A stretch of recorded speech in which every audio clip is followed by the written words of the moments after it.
Hey, what's going on YouTube? This is Broman Clash right here, and today I want to talk about double standard. And everybody knows that lovely phrase, double standard. It consists of two words and has like a very negative connotation with some people. Right now, I want to talk about, double standard for sex and the double standard for like relationships and all that crap. Like, I remember when I was younger, man, around like 16, I was not interested in sex. I'm going to be honest. Seriously, because with all this disease and shit flying around, man, I don't want to catch anything. And here's the thing too, like I didn't want to have sex with somebody I don't even know about. Sure, I was working in the apartment complex, but one guy said like, "What are you, some kind of faggot or something?" And that's another thing I'm gonna get on, double standard on that one too. And the funny thing about that was the fact that because I was not interested in having sex at that time, I was just like, you know what, man, because it's just not a part of me, man. I was just like, because it wasn't even on my mindset. Because, sex and all that shit, man, it just, like, unless it's somebody that you really deeply connect with, then it's beautiful. But if it's just with random people, hence why we have too many too many weekend dads, moms, and all that bullshit. We don't really have real families, and that's the problem. But if a lady turns down sex, she looked at as an object. But if a man turns down sex, he looked at as if he's a fucking coward. Like that just tickles me pink. And then let's get on, like if if you call a straight person a faggot, that's literally insult. But you know, because they don't do certain things. But if you call like a gay person a faggot, it's just like, oh yeah, you're a bigot. Why did you say that for? Don't say that. Don't say that. And I'm just like, okay, cool. For example, and then let's get on racial slurs. Call a black person a nigga. You know, they say this thing is cool and all that shit. But say if you call a white person a cracker, call an Asian person, a chink, call call a call a Hispanic person or a Spanish person a spick, a Hispanic person a spick. They will say, man, why are you trying to be a bigot for? Why are you trying to be a racist? A white person a cracker.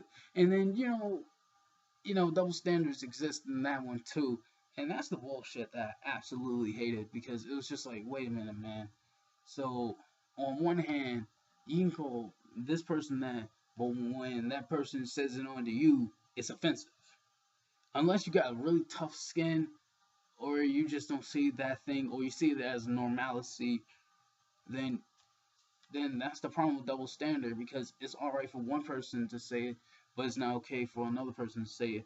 Like let's go on back, with the topic of gender, sexual relationships and all that crap. Like if a man says no to sex, turns it down because he's just like, man, I find no I find no interest in that because it's just not on my mind currently. Like they just make fun of him. They just say, "No, man, you must be, you must be gay or something like that. You must be doing, man, you must not like girls. Well, you don't like pussy or something like that." I understand this is very coarse and this is very vulgar, but this is what some people would say. That's the real fact of it. And then it's just like, man, not interested because it's just not my thing. But if a lady says no to sex, you guys get turned on like a motherfucker, which is just like, okay, you think she's playing hard to get? What if she's just not genuinely interested? And then if a guy says yes to sex, he's looked at as like, yeah, you the man. But if a lady says yes to sex, she looked at it as if she's less than human. Shit, even America has a history of looking at women as subhuman. And then all that crap, man. Thinking that she's a whore and all that crap. And it's very funny too because America is a very judgmental society, and I think double standards, along with discrimination and ignorance, are one of the three major things that exist prominently in America, especially in this day and age. Double standard seems to be like the king of it. And then let's go to a deeper topic. Like when you look at people who practice Islam, practice, this, who are Muslims, practice Islamic religion, and if they go off and attack a building, I understand that's a bit crude, but you just catch my drift on this. You look at them as a terrorist. You look at the whole people as a terrorist. But then, say if a Christian were to do it, say if like the KKK, who are predominantly Christian, or not all, not most, but all of them are Christians. They had a history of killing, they had a history of bombings, they had a history of all that crap. But it seems as if like that's swept under the rug. And then that's also double standard too. They're both acts of terrorism, but one is like the lesser because it hits, it doesn't hit as home as much as, Islam. And on a plus note, all that crap with, double standard, they don't even bother to look at the fact that both of them are acts of terrorism. But, when I look at Islamic bombers, I just say, you know what, man, that's messed up. Or when I look at Christian bombers, especially those that are the Ku Klux Klan variety, I just say, you know what, man, put a bullet in their heads, man. And I understand that's a bit crude to say, and some of you may say, like, why are you talking about the KKK for? Like, simple. You look at a few people who are of a certain religion, who are select few, and you blame the whole damn religion. But you look at like a select few who are of that religion, and they say they're just that select few. You can't do that. That's double standard in itself. And some of you may argue that, hey, look, that's not double standard. You can't do that. But if you really think about it, it is. And I'm not arguing saying that, you're wrong. I mean, everybody has their own opinion. But if you look at it from like a neutral standpoint, you say like they're both acts of terrorism. But if you look at it from like a deeper standpoint, and you look at it from like an analytical standpoint, you notice that, hey, one side is being more pronounced and more severely punished than the other one. And the other one has their actions swept under the rug, which is just like, what's going on? And then double standards, for saying no or having a preference. Like, say if you're a man with a preference, they look at you and they say, like, oh, you're insensitive. Oh, you don't have any preference. Oh, you shouldn't have any preference. You can't handle a strong woman. I'm just like, but wait a minute. But if a woman has a preference, they say, oh, she just has a preference. Well, here's the thing. Everybody's beautiful one way or another, but true ugliness does not manifest from how you look on the outward, but how you are in the inward. Because I met some pretty faces and they have ugly personalities. Oh, yes. And if you want to know what I'm talking about, watch some of the episodes of America's Next Top Model. You see some ugly motherfuckers right there with pretty faces. I'm serious. Look at them. That's true ugliness right there. And some of you may say, like, men do it too. And that's true. I'm not including that too. See, hey, don't get me wrong. There are pretty boys out there too. But another thing I had to say off is the fact that, like with all this double standards, all this crap, man, it kind of makes you think, like, wait a minute, like, people who judge don't like to be judged, which is just like, wow. So you rather judge other people, but you can't handle critique yourself. It's kind of funny, actually. It's just like the neighborhood bully. They love judging other people, but when they met up with opposition, they get fucking scared. But they mask that fear with a false sense of bravado. They'll be like, I'm a fucking superhero. Man, fuck you. And that's the problem. We need to see the double standard. That shit is not cool at all. We should just have like, you know what, man? This isn't right. See, now if a man manipulates a woman, that's wrong. But if a woman manipulates a man, that's still wrong. But you catch my drift. Like, if you look at a Eurocentric masculine society, you notice that they downgrade the woman and upgrade the man. But there's also the Eurocentric side. They downgrade the black man and the black woman, but upgrade the white man and to some degree upgrade the white woman, which is kind of funny. So that's a double standard in itself, and also due to racism, a bit like right there, because it's systematically placed there for a reason. Then, funny enough, when it comes right down to double standard, like they say, if you do this, you're not cool. but if somebody else says no to it, they look cooler. So that it's also a basis of manipulation, especially when double standard is based off of just like, hey, look, this is what I want to do, and if you don't like it, then fuck it.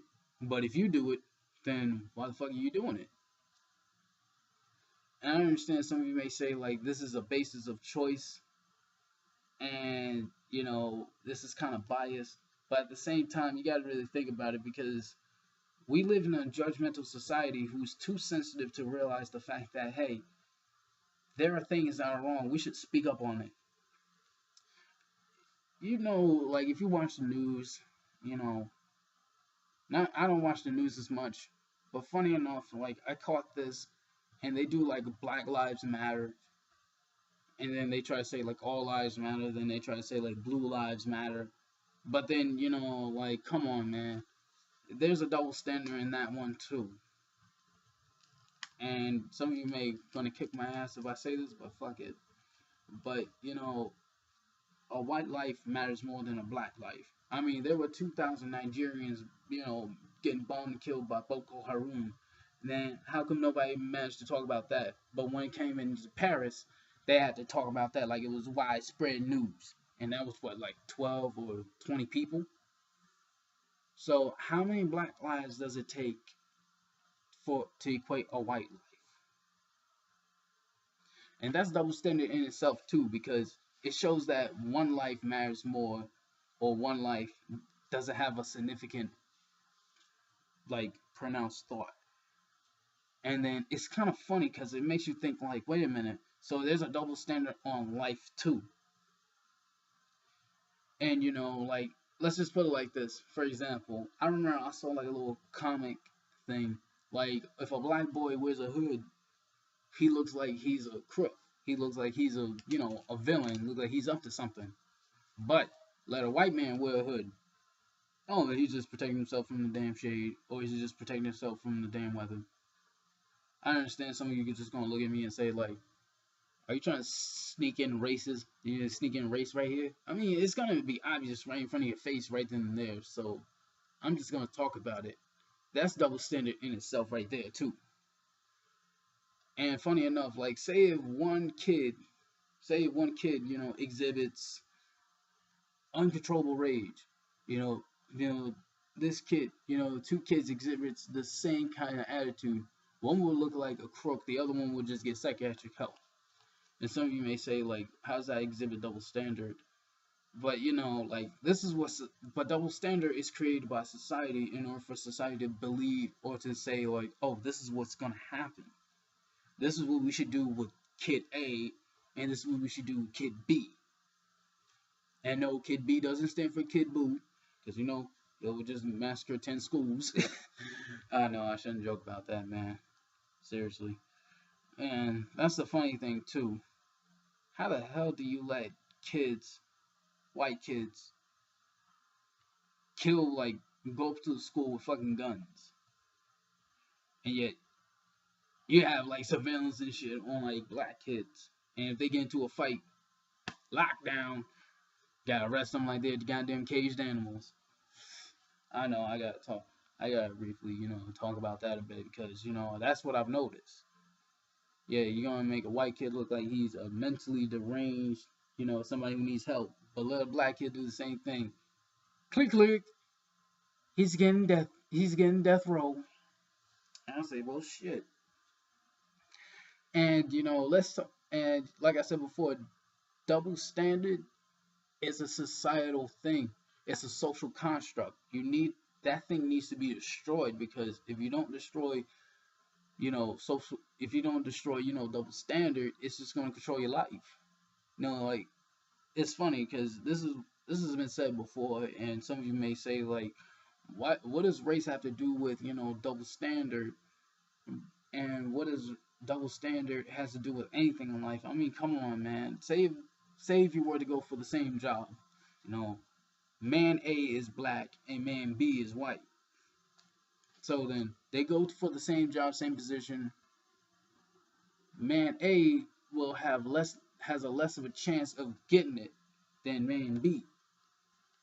And man A may have more credentials and more, more experience than man B. And if man B fucks up, they just say, "Oh, you deserve a little break. Come on, you can try again." But if man A fucks up, you know what's gonna happen. He's like, "Man, get the hell up out of here." I'll be like, "Damn." I'll be like, "Damn, shit." And it's funny too, cause you could be on your best behavior, and if you screw up just one time, they'll just bring the thunder down on your ass, and I'm just gonna be like this. Wow, man. That's double standard in itself right then and there. And some of you may say, like, that's not double standard, you know. But if you really look at it from a perspective, not from a neutral perspective, but from like outside of the Eurocentric perspective, and you look at it like, you know what, man, that is double standard. See, that's the thing. I remember one of my friends, one of my classmates, college mates, he said, you gotta stop thinking like an American. At first, I didn't get it because I said, man, I don't think like an American. I don't want to be an American, so don't associate me with an American. That's in my head. But then I started to realize what the hell he was saying, and then I said, okay, I get it. Everybody has their own way of life. Everybody has their own culture. Everybody has their own ways of doing things. I can't change that. But at the same time, if it affects my people, then it's something that I'm going to talk about. And he understood that. And I said, okay, now I get it. And it's kind of funny too, because as you talk about certain topics, you realize that there are a lot more things going on than either what is merely said, but more is like what is done. How can you vouch for change if you're still in chains? That's the thing. And one thing I've always wanted to say is this, and don't stop being you. That's one thing I will say. Like, when it comes right down to it, fuck double standard. Fuck what the standard is. Just do what you gotta do. As long as you don't harm anybody, as long as you don't rape anybody, as long as you don't murder anybody, as long as you don't, cause mental strain on anybody, do what you gotta do to survive. And if you have to build your own business, then do it. Nobody's gonna stop you. Shit, America made a business by, you know, getting on the backs of those who bought here illegally. Shit. Namely, this lovely brother right here. And some of y'all may say, oh, so now you're using your skin color as a way to express that America has used your people as exploitation? Hell yes. And they did not care at all. But yet they would rather expose other people doing the shit too. Now that's also double standard as well. America cannot keep up this double standard role. They cannot say, "Oh, we're the freest, we're the most peaceful, and we're the most prestigious country in the world." Oh, really? Then explain 500 years of bullshit that you caused. Explain how the way the laws were used to keep certain people's rights inhibited. How the way you purposely bombed churches, bombed people, sprayed them with water hoses, sick dogs on them. And tell me that. And tell me, why did you systematically eradicate groups who were beneficial towards a certain group of people? And why have you trying to, what I'm trying to say? Try to tell me that, America is the greatest place to live. Maybe in certain parts it is, but in terms of historical speaking, it's not. So some of you may say, why don't you go live somewhere else? I'll be like, don't worry. In my head, I'm living somewhere else because I am in my own mind. Don't give your head to your oppressor because your oppressor will make you do something that will benefit them instead of you. And some of you may say, how is this tying with double standard? Because it seems as if thinking for yourself is a double standard. If you speak your own mind, you look at it as a crook. But if somebody else speak their own mind, oh, they look at it as like man of the year. Isn't that funny? Say if somebody were to, expose war crimes, that has been going on in a certain country, they'll be looked at as if they are a traitor if they lived in that country, even though it's something that is right. But if somebody were to do something that is devious, but it benefits the government, they're looked at as a, as a hero. But funny enough, it's kind of funny that, when you look at how way bad and good things are done in America, you look at them and just say, wait a minute, hold up. Why? Why are things like this going on? And there's a difference between a strong person and a weak person. And how's this tie in with double standard? Because, for a strong person to be strong, they have to not be manipulated. But if they're manipulated, people would think they're still strong, even though they're mentally weak. A weak person knows when to fight and when not to fight. That's not called being weak, that's called being intelligent. But to the eyes of the oppressor, or those who look at their army, those who do that are considered to be cowards. And some of you may say, like, that doesn't make sense because that's not double standard. And I'm just like, true, but at the same time, if you're really thinking about it in another way, it is. And also, if you notice, thinking has also become like a double standard because nobody can really think for themselves without being called something else. And then, being labeled and all that crap, there's also that too. They say, I will not be labeled, but yet they wear brand names. They say, I'm original, but yet they look like carbon copies. They say, oh, yes, I'm black and I'm proud, but yet you still wear the chains of slavery. That's double standard in itself too, because how do you say something and then mean something else? That's also another form of double standard. It's called hypocrisy. And there are too many hypocritical motherfuckers around here that talk all that bullshit. They talk good game, but they don't necessarily have good game. You can't ask for a good man and expect so much, but yet do so little for yourself. And how's that tying with double standard? Because double standard requires you to expect, not to think. See, people expect too much, but think so little. And that's the price coming with double standard, because double standard is a poison. It affects both sides. And, like, seriously, fuck double standard. Just be yourself, man. That's the only thing I gotta say. And if you don't want to be yourself, then I cannot help you. You gotta help yourself. And with that, YouTube, I say this is Broman Clash, signing out at one. Hope y'all have a great evening, or great night, or whatever part of the world you're living in. Hope you have a great one. Respect. And if y'all don't agree with me, that's cool. As long as you prove valid points why you don't agree, then I say, okay, I see your point. Alright? Later.